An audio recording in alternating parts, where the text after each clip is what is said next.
एक समय की बात है, किसी नगर में एक राजा रहता था। वो अपनी प्रजा के साथ बहुत ही प्रसन्न रहता था। राजा की रानी जो उसकी पत्नी बहुत ही धार्मिक विचारों की थी, भगवान की बहुत ही पूजा अर्चना करती थी।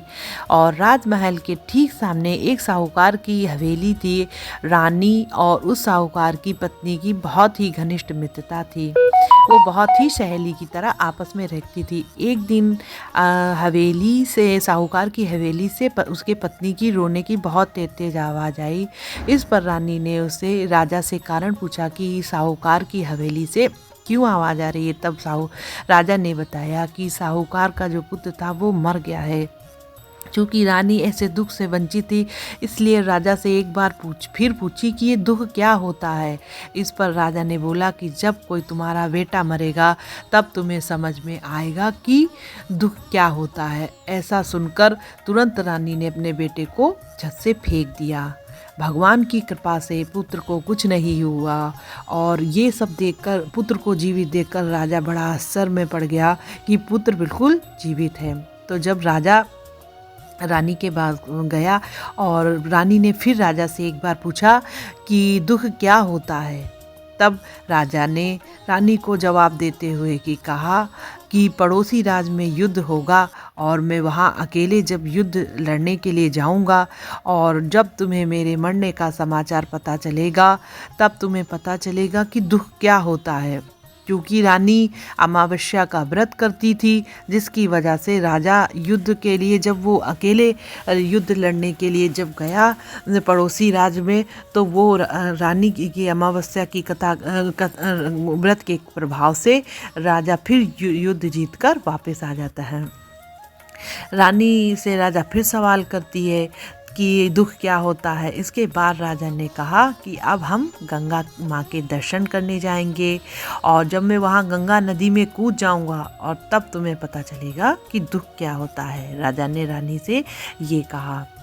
उधर भगवान शंकर कैलाश पर्वत पर बैठकर सब कुछ देख रहे होते हैं। माता पार्वती से कहते हैं कि आओ तुम्हें सुखी आत्मा के आज मैं दर्शन करवाता हूँ। इसके बाद भगवान भोलेनाथ बाबा शिव बकरे का रूप और माँ पार्वती बकरी का रूप धारण कर लेती हैं, और एक जंगल में वो बावली के पास घास चढ़ने लगती हैं। रानी ने उधर राजा और रानी भी जंगल की तरफ गए, और रानी ने वहाँ बावली को देखकर कहा राजा से कि राजा, हम लोग यहीं पर विश्राम करेंगे। तो जब राजा और रानी बैठकर विश्राम करने लगे, तो इस दौरान राजा ने रानी से कहा कि मैं जा रहा हूँ गंगा नदी के पास। और जब राजा गंगा नदी के पास चला गया पानी लेने के लिए, इस दौरान माता पार्वती ने कहा कि इसे कोई दुख नहीं है, इसे दुख क्यों नहीं हो रहा, और इसे दुख का कब एहसास होगा, और ये कब दुख देखेगी।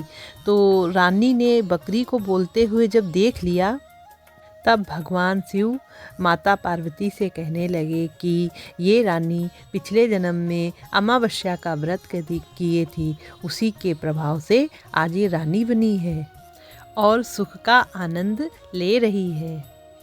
और गंगा नदी में डूब जाने पर भी इसके पति की मृत्यु नहीं होगी। ये सब बातें रानी भोले बाबा माँ पार्वती की सुन रही थी।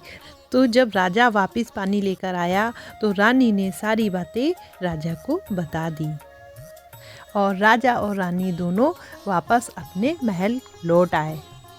और राजा ने अपने राज्य में घोषणा करवा दी कि सभी लोग अब से अमावस्या का व्रत करेंगे, और राजा ने स्वयं अमावस्या का व्रत भी किया।